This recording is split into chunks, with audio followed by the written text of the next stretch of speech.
दर्शकों, एक सवाल है जो हर इंसान के दिल में कभी ना कभी जरूर उठता है। मरने के बाद आत्मा कहाँ जाती है? क्या सच में ऊपर से कोई लेने आता है? अगर आता है तो कौन? यमदूत, देवदूत या स्वयं परमात्मा? और अगर आत्मा को ले जाया जाता है तो क्या उसे रास्ते में अलग अलग लोग दिखाए जाते हैं? क्या स्वर्ग नरक सच में आते हैं या ये सिर्फ डराने के लिए बनाई गई बातें हैं? लेकिन सबसे बड़ा सवाल जिसका जवाब आज तक ज्यादातर लोगों को नहीं मिला, सतलोक जाते समय आत्मा किन किन द्वारों को पार करती है, जिसे शास्त्रों में 9वां द्वार, 10वां द्वार, 11वां द्वार और 12वां द्वार कहा गया है। वो 12वां द्वार आखिर है क्या, और वहां तक पहुंचने वाला रास्ता इतना गुप्त क्यों रखा गया? दोस्तों, संत रामपाल जी महाराज बताते हैं, मृत्यु के समय आत्मा अकेली नहीं जाती, उस समय कोई ना कोई लेने आता है। लेकिन फर्क सिर्फ इतना होता है कि जिसकी जैसी भक्ति वैसा ही लेने वाला। यही कारण है कि कुछ आत्माएं काल के दूतों के साथ जाती हैं और कुछ आत्माएं सीधे परमात्मा के दूतों के साथ। अब सवाल ये है, आत्मा काल के लोक से बाहर कैसे निकलती है? क्योंकि शास्त्र साफ कहते हैं ये संसार काल लोक है और काल का एक द्वार है जिसे पार किए बिना कोई भी आत्मा सतलोक नहीं जा सकती। गीता में कहा गया है यह संसार नाशवान है, वेदों में कहा गया है वह परम पद अलग है, और कबीर साहिब कहते हैं यह काल का देश है, यहाँ सुख स्थायी नहीं। तो जब आत्मा काल का द्वार पार करती है तो उस समय कौन सा मंत्र काम आता है? क्या कोई भी नाम, कोई भी जाप, कोई भी साधना उस द्वार पर स्वीकार होती है, या फिर वहाँ केवल वही शब्द चलता है जो स्वयं परमात्मा ने दिया हो? दोस्तों, आज की वीडियो कोई कहानी नहीं है, आज की वीडियो आत्मा की यात्रा का शास्त्र सिद्ध सत्य है। और अभी तो हमने सिर्फ सवाल उठाए हैं, असल रहस्य तो तब खुलेगा जब हम देखेंगे मृत्यु के समय आत्मा के साथ वास्तव में क्या होता है, कौन आता है, कौन रोकता है और कौन छुड़ाता है। तो वीडियो को छोड़िए मत, क्योंकि अगला हिस्सा आपकी सोच ही नहीं, आपका डर, आपकी उम्मीद और आपका भविष्य सब बदल सकता है। दोस्तों, आज हम उस विषय पर बात करने जा रहे हैं जिससे पूरी दुनिया डरती है, लेकिन जिस पर कोई खुलकर बात नहीं करता, मृत्यु। हर इंसान जानता है कि एक दिन मरना है, लेकिन कोई ये जानने की कोशिश नहीं करता कि मरते समय वास्तव में होता क्या है। हमने बचपन से सुना सब ठीक हो जाएगा, भगवान सब देख लेगा, जो होगा देखा जाएगा। लेकिन सवाल ये है, जब वो पल आता है, जब सांसें टूटने लगती हैं, जब शरीर साथ छोड़ देता है, तब आत्मा के साथ क्या होता है? संत रामपाल जी महाराज बताते हैं, मृत्यु कोई अचानक होने वाली घटना नहीं है, ये एक प्रक्रिया है, और इस प्रक्रिया में आत्मा अकेली नहीं होती। शरीर मरता है, आत्मा नहीं। गीता में साफ कहा गया है, आत्मा न कभी मरती है, न कटती है, न जलती है, न गलती है। तो सवाल उठता है, अगर आत्मा अमर है तो मरते समय वो जाती कहाँ है? संत रामपाल जी महाराज बताते हैं कि मृत्यु के समय आत्मा शरीर के भीतर ही होती है, लेकिन शरीर के सारे द्वार धीरे धीरे बंद होने लगते हैं। आंखें बंद हो जाती हैं, कान सुनना छोड़ देते हैं, हाथ पैर सुन्न हो जाते हैं, और अंत में केवल चेतना बचती है। यही चेतना आत्मा है। अब यहाँ सबसे बड़ा रहस्य शुरू होता है। कबीर साहिब कहते हैं, जब जम का डंडा सिर पर लागे तब कोई सगा न होए। मतलब जब मृत्यु का समय आता है तब न परिवार साथ जाता है, न धन, न नाम, न पद, न रिश्ते, सिर्फ आत्मा जाती है, लेकिन वो अकेली नहीं जाती। संत रामपाल जी महाराज स्पष्ट बताते हैं, मृत्यु के समय आत्मा को लेने कोई न कोई जरूर आता है। अब यहाँ लोग भ्रम में पड़ जाते हैं। कुछ कहते हैं यमदूत आते हैं, कुछ कहते हैं देवदूत आते हैं, कुछ कहते हैं भगवान आते हैं। सच्चाई ये है, जिसकी जैसी भक्ति वैसा ही लेने वाला। अगर आत्मा काल की भक्ति में है तो काल के दूत आते हैं, अगर आत्मा परमात्मा की शरण में है तो परमात्मा के दूत आते हैं। ये बात डराने के लिए नहीं है, ये समझाने के लिए है। कबीर साहिब कहते हैं, जैसा बीज बोओगे वैसा फल पाओगे। अब सोचिए, अगर जीवन भर हमने सिर्फ शरीर के लिए जिया, नाम, पैसा, मोह, वासना, क्रोध, अहंकार के लिए जिया, तो मृत्यु के समय कोई देवता क्यों आएगा? और अगर जीवन में हमने सही भक्ति की, सही नाम लिया, सही गुरु को पहचाना, तो लेने वाला भी अलग होगा। संत रामपाल जी महाराज बताते हैं, मृत्यु के समय आत्मा शरीर से किसी भी द्वार से नहीं निकलती। शरीर में 9 द्वार प्रसिद्ध हैं, 2 आंखें, 2 कान, 2 नासिका, 1 मुख, 1 गुदा, 1 जननेंद्रिय। इन 9 द्वारों से निकलने वाली चेतना नीचे की ओर जाती है। यही कारण है कि संत कहते हैं, जो आत्मा इन द्वारों से निकलती है वो फिर जन्म मरण में फंस जाती है। लेकिन शास्त्र बताते हैं कि शरीर में इससे ऊपर भी द्वार है, 9वां, 10वां, 11वां और अंत में 12वां द्वार। यहीं से असली यात्रा शुरू होती है। लेकिन ध्यान रखिए, 12वां द्वार कोई योग से नहीं खोल सकता, कोई तप से नहीं खोल सकता, कोई साधना से नहीं खोल सकता। कबीर साहिब कहते हैं, 10वां द्वार धोखा है, 11वां भ्रम है, 12वां द्वार शब्द से खुले। अब सवाल ये है, मृत्यु के समय आत्मा को दिशा कौन देता है? संत रामपाल जी महाराज बताते हैं, उस समय आत्मा बहुत कमजोर होती है, डरी हुई होती है, भ्रमित होती है। उसे खुद नहीं पता होता कि जाना कहाँ है, इसलिए लेने वाला बहुत महत्वपूर्ण होता है। काल के दूत डर दिखाते हैं, भय दिखाते हैं, पिछले कर्म याद दिलाते हैं और आत्मा डर कर उनके साथ चली जाती है। लेकिन परमात्मा के दूत डर नहीं दिखाते, वो नाम याद दिलाते हैं, वो शब्द याद दिलाते हैं, वो आत्मा को भरोसा देते हैं। यही अंतर है, यही भक्ति की परीक्षा होती है। संत रामपाल जी महाराज बताते हैं, मृत्यु के समय आत्मा वही नाम याद कर पाती है जो उसने जीवन में अभ्यास किया हो। जो नाम केवल मुंह से लिया गया हो वो उस समय काम नहीं आता। जो नाम गुरु से विधिवत लिया गया हो वही साथ जाता है। कबीर साहिब कहते हैं, अंत काल जो चेत्यो नाही सो जन्मा फिर आए। मतलब जो अंत समय सही नाम में स्थित नहीं हुआ वो फिर लौट कर आया। दोस्तों, ये बातें डराने के लिए नहीं है, ये जगाने के लिए है। हम पूरी जिंदगी मोबाइल, पैसा, परिवार, समाज में लगे रहते हैं, लेकिन उस एक पल की तैयारी नहीं करते जो तय है, और यही सबसे बड़ा धोखा है। संत रामपाल जी महाराज कहते हैं, मृत्यु कोई अंत नहीं है, ये सिर्फ दरवाजा है। सवाल ये है, उस दरवाजे के पार आप किसके साथ जाएंगे? अब यहाँ हम रुकते हैं, क्योंकि अभी तो हमने सिर्फ इतना जाना है कि मृत्यु के समय आत्मा को कोई लेने आता है और वो किसी द्वार से निकलती है। लेकिन असली सवाल अभी बाकी है, आत्मा निकलने के बाद किन किन लोगों से होकर गुजरती है? स्वर्ग नरक क्या सच में आते हैं, और क्या वहाँ से आगे भी कोई रास्ता है? यही वो रहस्य है जिसे अगला भाग खोलेगा, और यहीं से असली यात्रा शुरू होगी। अगर आपने ये सब ध्यान से सुना है तो आपकी आत्मा ने अगले भाग के लिए खुद इशारा कर दिया है। दर्शकों, पिछले भाग में हमने जाना कि मृत्यु के समय आत्मा अकेली नहीं होती, कोई ना कोई उसे लेने आता है और आत्मा उसी के साथ आगे की यात्रा पर निकल पड़ती है। अब यहीं से एक ऐसा सत्य शुरू होता है जिसे आज तक या तो अधूरा बताया गया या डर बनाकर छुपा दिया गया। शरीर छूट चुका है, आत्मा निकल चुकी है। अब सवाल यह नहीं रह जाता कि इंसान कौन था,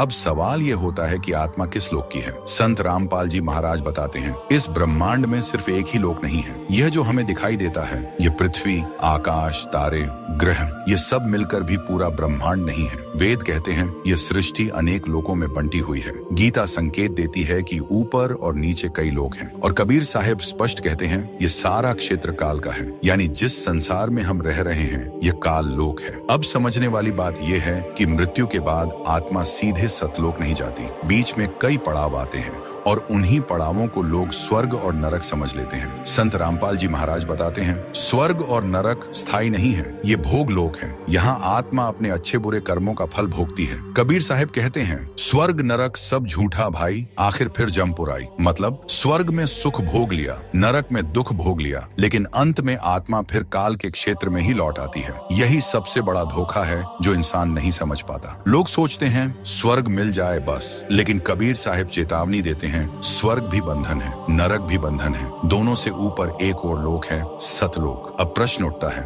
जब आत्मा शरीर छोड़ती है तो वह पहले कहाँ जाती है? संत रामपाल जी महाराज बताते हैं, आत्मा को पहले काल के न्याय क्षेत्र में ले जाया जाता है, जहाँ उसके कर्मों का लेखा जोखा होता है। यहीं से आत्मा का रास्ता तय होता है। अगर आत्मा ने सिर्फ कर्मकांड किए हैं, नाम का अभ्यास नहीं किया, सच्चे संत की शरण नहीं ली, तो उसे कर्मों के अनुसार ऊपर नीचे भेज दिया जाता है। कभी स्वर्ग, कभी नरक, कभी मनुष्य जन्म, कभी पशु जन्म, और यही चक्र लाखों जन्मों से चल रहा है। कबीर साहिब कहते हैं, जीव जन्मा फिर मरत है, ये काल का कानून। अब जरा रुक कर सोचिए, अगर यही सब सच है तो फिर इंसान आज भी इतना निश्चिंत क्यों है? क्यों हम सोचते हैं कि मरने के बाद सब ठीक हो जाएगा? संत रामपाल जी महाराज कहते हैं, क्योंकि इंसान को पूरा सच कभी बताया ही नहीं गया। सच ये है कि आत्मा जब स्वर्ग जाती है तो वहाँ सुख मिलता है, लेकिन वह सुख सीमित होता है, और जैसे ही पुण्य खत्म होते हैं आत्मा को फिर नीचे गिरा दिया जाता है। नरक में दुख भोगने के बाद भी मुक्ति नहीं मिलती। कबीर साहिब कहते हैं, काल खाए सब जीव को कोई बचा न कोय। मतलब काल के क्षेत्र में कोई भी सुरक्षित नहीं है। यही कारण है कि संत रामपाल जी महाराज बार बार कहते हैं, स्वर्ग लक्ष्य नहीं है,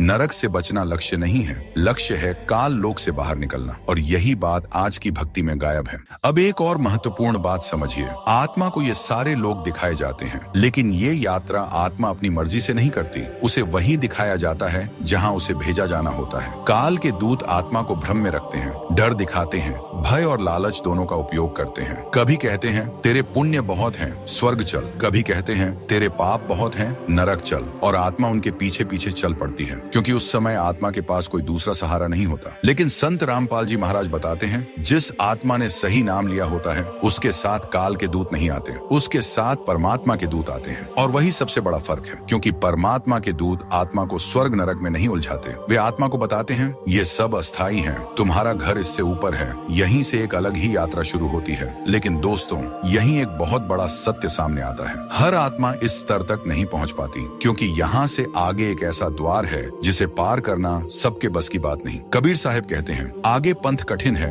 शब्द बिना नहीं जाए। मतलब आगे का रास्ता बहुत कठिन है और बिना शब्द के कोई पार नहीं हो सकता। अब सवाल उठता है, वह कौन सा द्वार है जिसके बाद स्वर्ग नरक भी पीछे छूट जाते हैं? वह कौन सा द्वार है जहाँ काल की शक्ति खुद कमजोर पड़ जाती है? और वह कौन सा रहस्य है जिसे आज तक बहुत कम लोगों ने जाना? दोस्तों, हम यहाँ रुकते हैं, क्योंकि अगले भाग में हम उस सबसे गुप्त सत्य पर पहुँचने वाले हैं। 12वां द्वार, वही द्वार जिसे योगी भी नहीं जानते, जिसे तपस्वी भी नहीं खोल पाते, जिसे सिर्फ सही नाम और सच्चा संत ही पार करा सकता है। अगला भाग हल्का नहीं होगा, वो सीधा अंदर तक जाएगा, क्योंकि 12वें द्वार के बाद या तो आत्मा हमेशा के लिए मुक्त होती है या फिर काल के जाल में फिर फंस जाती है। दर्शकों, पिछले भाग में हम वहां तक पहुंचे थे जहां स्वर्ग और नरक भी पीछे छूट जाते हैं, जहां कर्मों का हिसाब समाप्त नहीं होता, पर आत्मा को पहली बार यह बोध होता है कि उसका घर यहाँ नहीं है। और यहीं से शुरू होता है सबसे गुप्त, सबसे कम बताया गया और सबसे ज्यादा छुपाया गया सत्य, 12वां द्वार। हम सब ने बचपन से यही सुना कि शरीर में 9 द्वार होते हैं, लेकिन शास्त्रों में संकेत है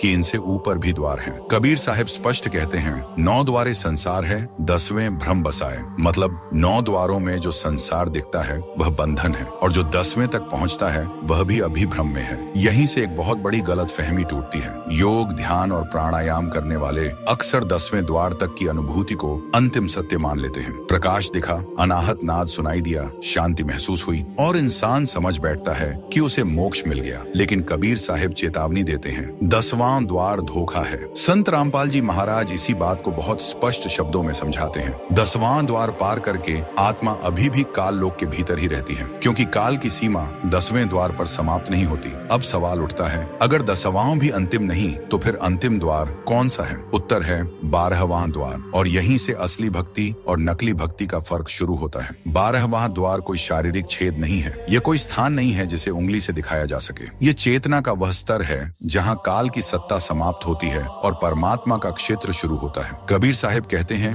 12वां द्वार खोल दिया, काल का फंदा तोड़। मतलब जिसने 12वां द्वार पार कर लिया उसने काल का बंधन तोड़ दिया। अब जरा गंभीर होकर सोचिए, अगर यह द्वार इतना निर्णायक है तो फिर इसे आज तक खुलकर क्यों नहीं बताया गया? क्यों मंदिरों में इसका नाम नहीं है? क्यों सामान्य गुरु इसका वर्णन नहीं करते? क्यों अधिकतर साधनाएं 10वें द्वार पर आकर रुक जाती हैं? संत रामपाल जी महाराज बताते हैं, क्योंकि 12वां द्वार मानव प्रयास से नहीं खुलता। ये बहुत महत्वपूर्ण बात है। तपस्या, योग, ध्यान, उपवास, कर्मकांड, हवन, यज्ञ, ये सब मनुष्य के प्रयास हैं, और मनुष्य का प्रयास काल के क्षेत्र में ही फल देता है। लेकिन 12वां द्वार परमात्मा की कृपा से खुलता है, और परमात्मा की कृपा उसी पर होती है जो सही विधि से सही नाम में स्थित होता है। कबीर साहब बार बार कहते हैं, शब्द बिना पार न पावे कोई। यह शब्द कोई साधारण उच्चारण नहीं है, ये वही नाम है जो परमात्मा स्वयं देते हैं, और वही नाम मृत्यु के समय आत्मा का मार्गदर्शक बनता है। संत रामपाल जी महाराज समझाते हैं, मृत्यु के समय आत्मा बहुत कमजोर होती है,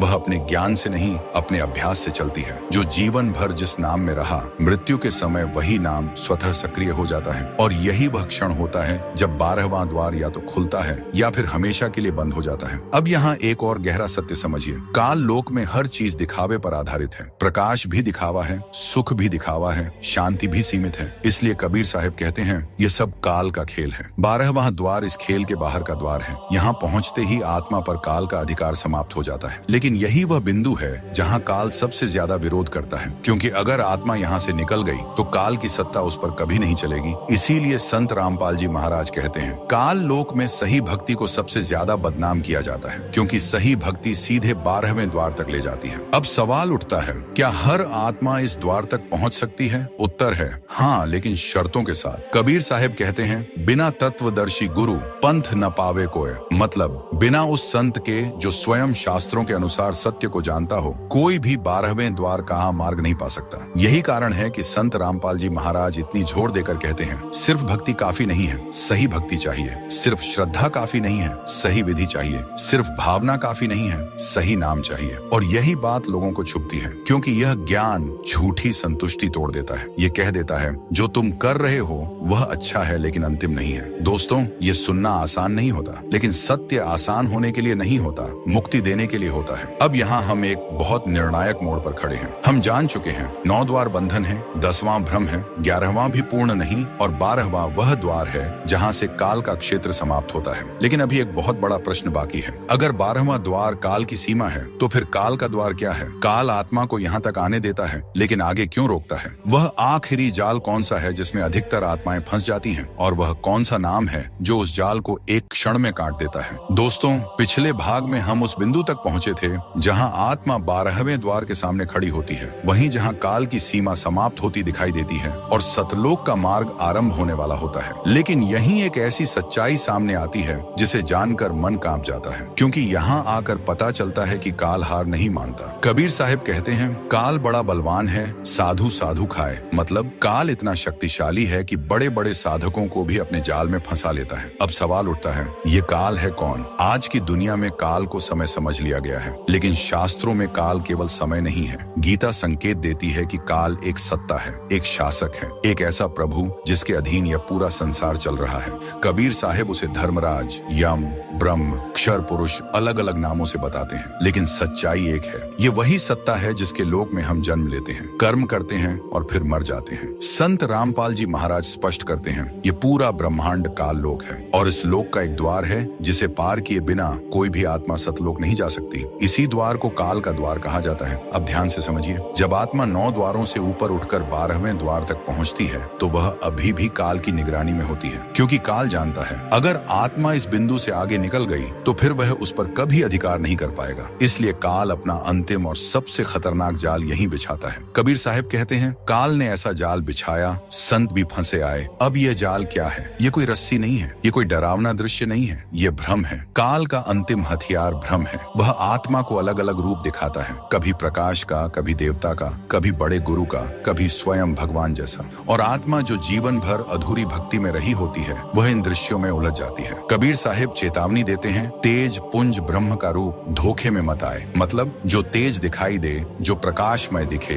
उसे ही परमात्मा मत मान लेना। संत रामपाल जी महाराज बताते हैं, यहीं सबसे ज्यादा आत्माएं हार जाती हैं, क्योंकि आत्मा सोचती है अब तो मैं मुक्त हो गई, लेकिन वही क्षण उसे फिर काल के चक्र में धकेल देता है। अब यहाँ एक बहुत गहरा सत्य समझिए, काल का द्वार किसी शारीरिक शक्ति से नहीं खुलता, किसी तप, योग या ध्यान से नहीं खुलता, किसी अच्छे कर्म से भी नहीं खुलता, क्योंकि कर्म काल लोक की मुद्रा है और काल अपनी ही मुद्रा से किसी को मुक्त नहीं करता। कबीर साहब कहते हैं, कर्म कांड सब काल का, भक्ति नाम बिन झूठ। मतलब कर्म, पूजा, यज्ञ काल के क्षेत्र में तो फल देते हैं लेकिन मोक्ष नहीं देते। अब सवाल उठता है, तो फिर काल का द्वार कैसे पार होता है? उत्तर सीधा है, लेकिन स्वीकार करना कठिन। काल के द्वार पर सिर्फ नाम चलता है, और वह नाम कोई मन से बनाया हुआ नाम नहीं, कोई किताब से पढ़ा हुआ नाम नहीं, कोई परंपरा से मिला हुआ नाम नहीं। कबीर साहब कहते हैं, शब्द बिना पार न पावे कोई। यह शब्द वही है जो स्वयं परमात्मा ने दिया है, और वही शब्द काल के अधिकार क्षेत्र से बाहर का है। संत रामपाल जी महाराज समझाते हैं, काल हर मंत्र को पहचानता है, हर जाप को पहचानता है, हर साधना को जानता है, लेकिन जो नाम काल के लोक का नहीं है वह नाम काल के द्वार पर उसकी शक्ति को निष्क्रिय कर देता है। यही कारण है कि काल सही नाम को सबसे ज्यादा छुपाता है। यही कारण है कि तत्वदर्शी संत इतने कम होते हैं, और यही कारण है कि संत रामपाल जी महाराज इतने विरोध का सामना करते हैं, क्योंकि जो व्यक्ति काल के द्वार का रहस्य खोल देता है वह काल के शासन को चुनौती देता है। दोस्तों, यह सुनना आसान नहीं है, लेकिन सत्य कभी आसान नहीं होता। अब यहाँ एक और महत्वपूर्ण बात समझिए, काल का द्वार मृत्यु के समय एक बार ही आता है, वहाँ दूसरी कोशिश नहीं मिलती, वहाँ फिर कभी नहीं होता। कबीर साहब कहते हैं, अब की बार न बार बार। मतलब अगर इस जीवन में सही नाम नहीं लिया तो अगली बार कब अवसर मिलेगा कोई नहीं जानता। अब हम एक बहुत निर्णायक मोड़ पर पहुंच चुके हैं। हम जान चुके हैं मृत्यु के समय क्या होता है, आत्मा किन लोगों से गुजरती है, 12वां द्वार क्या है और काल का द्वार क्यों सबसे बड़ा अवरोध है। लेकिन अभी सबसे महत्वपूर्ण प्रश्न बाकी है, वह कौन सा नाम है जो काल के द्वार को पार करा देता है? वह नाम कैसे लिया जाता है और वह नाम किससे लिया जाता है? क्योंकि यहाँ गलती की कोई गुंजाइश नहीं है। दोस्तों, यहीं हम रुकते हैं, क्योंकि अगला भाग सिर्फ जानकारी नहीं देगा, वह निर्णय मांगेगा। दोस्तों, अब हम उस बिंदु पर खड़े हैं जहाँ पीछे लौटने का कोई अर्थ नहीं रह जाता, क्योंकि यहाँ तक पहुँचने के बाद सिर्फ जानना ही काफी नहीं होता, यहाँ फैसला करना पड़ता है। अब तक हमने यह समझ लिया है कि मृत्यु के समय आत्मा अकेली नहीं होती, आत्मा लोकों से होकर गुजरती है। स्वर्ग नरक स्थायी नहीं है, 12 12वां द्वार काल की सीमा है और काल का द्वार आत्मा की अंतिम परीक्षा है। अब केवल एक ही प्रश्न शेष है, उस परीक्षा में पास कौन कराता है? कबीर साहब बहुत स्पष्ट शब्दों में कहते हैं, शब्द बिना पार न पावे कोई। यहाँ शब्द का अर्थ कोई भी उच्चारण नहीं है, कोई भी मंत्र नहीं है, कोई भी परंपरागत नाम नहीं है। यह शब्द वह शक्ति है जो काल के लोक की नहीं है। यही वह सत्य है जो सदियों से छुपाया गया। आज संसार में हजारों नाम प्रचलित हैं, हर मार्ग अपना नाम बताता है, हर पंथ कहता है यही अंतिम है। लेकिन कबीर साहब इन सब पर एक ही प्रश्न रखते हैं, यह नाम किस लोक का है? क्योंकि जो नाम काल लोक के भीतर का है वह काल के द्वार पर काम नहीं कर सकता। यह समझना बहुत आवश्यक है। संत रामपाल जी महाराज समझाते हैं, काल स्वयं ब्रह्म है और ब्रह्म तक के नाम काल के अधिकार क्षेत्र में आते हैं। इसलिए वे कहते हैं सिर्फ वही नाम काल के द्वार को पार कराता है जो परमात्मा कबीर द्वारा दिया गया हो। अब यहाँ शास्त्रों की बात आती है। वेद संकेत देते हैं कि परमात्मा अलग है, उसका लोक अलग है, उसका नाम भी अलग है। गीता बताती है कि इस नाशवान संसार से परे एक अविनाशी पद है और कबीर साहब सीधे सीधे कहते हैं, मैं वह हूँ जो सबका मालिक है। अब प्रश्न उठता है, यह नाम कैसे मिलता है? कबीर साहब कहते हैं, बिना तत्वदर्शी गुरु नाम न मिले कोई। मतलब नाम किताब से नहीं मिलता, नाम परंपरा से नहीं मिलता, नाम अनुमान से नहीं मिलता, नाम जीवित तत्वदर्शी संत से मिलता है। और तत्वदर्शी संत की पहचान कबीर साहब खुद बताते हैं, जो शास्त्रों से सिद्ध करे, जो काल लोक का भेद बताए, जो सतलोक का मार्ग बताए, जो नाम की विधि बताए और जो किसी को डराए नहीं बल्कि आत्मा को जगाए। संत रामपाल जी महाराज यही करते हैं। वे कहते हैं, मैं कुछ नया नहीं बता रहा, मैं वही बता रहा हूँ जो वेद, गीता और कबीर साहब ने कहा है। इसीलिए उनके ज्ञान में कहीं भी डर नहीं है, कहीं अंधविश्वास नहीं है, कहीं मनगढ़ंत चमत्कार नहीं है। सिर्फ समझ है, स्पष्टता है और मार्ग है। अब समझिए, मृत्यु के समय का वह क्षण जब आत्मा काल के द्वार पर पहुंचती है, वहाँ कोई तर्क नहीं चलता, वहाँ कोई बहस नहीं होती, वहाँ कोई दिखावा नहीं चलता। वहाँ सिर्फ वही नाम काम करता है जो आत्मा के भीतर अभ्यास बन चुका हो। इसलिए संत रामपाल जी महाराज बार बार कहते हैं, एक बार सुनना काफी नहीं है, नाम लेकर नियमित सत्संग सुनना आवश्यक है। क्योंकि अंत समय में आत्मा वही दोहराती है जो जीवन भर उसका स्वभाव बन चुका हो। कबीर साहब कहते हैं, अभ्यास बिना नाम न जागे, अंत समय धोखा खाए। दोस्तों, ये कोई भावुक बात नहीं है, ये सीधा नियम है। अब प्रश्न आता है, क्या अभी अवसर है? उत्तर है हाँ, क्योंकि कबीर साहब कहते हैं, अब की बार सतगुरु मिले। मतलब ये युग अंतिम अवसर का युग है। इसलिए आज इतनी स्पष्टता से यह ज्ञान सामने आ रहा है। इसलिए आज संत रामपाल जी महाराज पूरे शास्त्र खोलकर बता रहे हैं। इसलिए आज नाम दीक्षा की बात खुले रूप में हो रही है। ये संयोग नहीं है, ये योजना है, परमात्मा की योजना। अब अंतिम बात, ये वीडियो किसी को डराने के लिए नहीं थी, किसी को तोड़ने के लिए नहीं थी, किसी से लड़ने के लिए नहीं थी। यह वीडियो आत्मा को उसका घर याद दिलाने के लिए थी। अगर यह सब सुनकर आपके भीतर कुछ हिला है, कुछ बदला है, कुछ जागा है, तो वह भावना आपकी नहीं, आपकी आत्मा की है। अब निर्णय आपका है। आप चाहें तो इसे एक और वीडियो समझकर आगे बढ़ सकते हैं और चाहें तो आज से सत्य को जानने की शुरुआत कर सकते हैं। अगर आप संत रामपाल जी महाराज के सत्संग सुनना चाहते हैं तो YouTube पर संत रामपाल जी महाराज सत्संग सर्च कीजिए। एक बार सुनने से सब कुछ समझ नहीं आएगा, लेकिन हर दिन सुनेंगे तो हर प्रश्न का उत्तर मिलेगा। आप खुद कहेंगे, ऐसा ज्ञान हमने आज तक नहीं सुना था। अगर यह श्रृंखला आपके दिल को छू गई हो तो वीडियो को लाइक करें, चैनल को सब्सक्राइब करें और इसे अपने भाई बंधुओं के साथ साझा करें, क्योंकि हो सकता है आपका एक शेयर किसी आत्मा की पूरी यात्रा बदल दे। तो चलिए दोस्तों, आज की वीडियो को यहीं समाप्त करते हैं और कहते हैं पूरे विश्वास के साथ, सत साहिब। परमात्मा कबीर की कृपा सभी पर बनी रहे और हर आत्मा अपने घर सतलोक लौट सके। यही अंतिम सत्य है। सत साहिब।